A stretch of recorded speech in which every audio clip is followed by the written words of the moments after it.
بتائیں کہ کیا یہ ایک دن کا احتجاج ہے یا اس کو لمبا لے نہیں دیکھو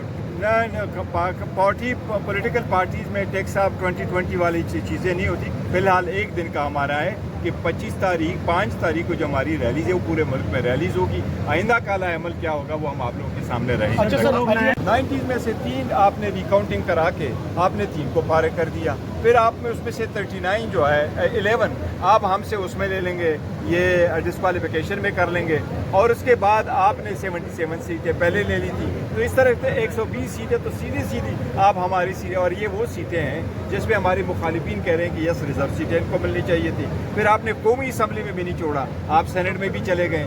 آپ نے اعجاز چودھری صاحب کو بھی کنوکٹ ہو گئے, شبلی فراز صاحب بھی ہو گئے. تو تھرڈ جو ہمارا آخری ہے وہ آن دا لائن ہے, وہ اعظم سواتی صاحب ہے. وہ کل ہوتا ہے, پرسوں ہوتا ہے, اس کا کیس تب کب چلتا ہے, کب ختم ہو جاتا ہے. تو اس لیے ہماری تو بڑی اسٹرانگ ریزرویشنز ہیں.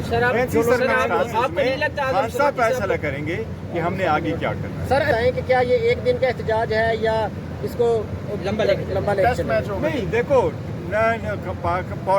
پولیٹیکل پارٹیز میں ٹیکس آف 2020 والی چیزیں نہیں ہوتی. فی الحال ایک دن کا ہمارا ہے کہ 5 تاریخ کو جو ہماری ریلیز ہے وہ پورے ملک میں ریلیز ہوگی. آئندہ کالا عمل کیا ہوگا وہ ہم آپ لوگوں کے سامنے رہیں گے. گنڈا پور کے سر پہ بھی تلوار لٹک رہی ہے کہ 9 مئی کے اندر اگر وہ بچتے ہیں تو پھر ان کے اوپر جو شراب برآمدگی کا کیس ہے اس کی وجہ سے وہ نائل ہو جائیں گے. تو اس دیکھیں وہ جو برآمدگی والا کیس ہے, نہ وہ کہہ رہے ہیں کہ نہ میری گاڑی تھی, نہ میں وہاں موجود تھا, نہ اس میں وہ تھا, وہ جو بھی تھا.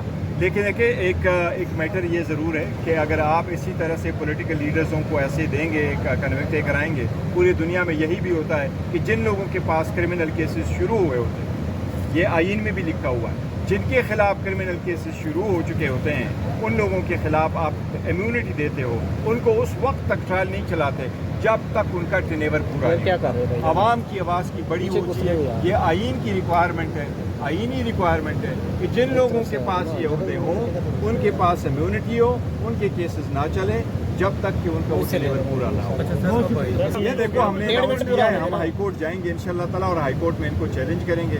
اور اگر ہائی کورٹ میں امید ہے اگر آزاد منش ججز کے سامنے لگا تو یہ سارے کیسز ختم ہو جائیں گے. دیکھیں یہ سیاسی نوعیت کے کیسز ہیں. کوئی کیس ایسا ہوتا ہے جو 2 بجے تک آپ چلائیں, وہ بھی کوئی ایسا کیس دیکھا ہوا ہے جس میں 1 2 3 کر کے کرے. میں سمجھتا ہوں, میں نے کرمنل پریکٹس, اگر آپ کے پاس 185 لوگوں کو آپ نے ایکیوزڈ بنایا ہوا ہے اور ان کو چلتے ہو تو آپ 24 اور میں کیسی ججمنٹ لکھتے ہو. تو یہ ساری دیکھو نا, انصاف کے تقاضے پورے نہیں ہوئے ان ٹرائلوں میں.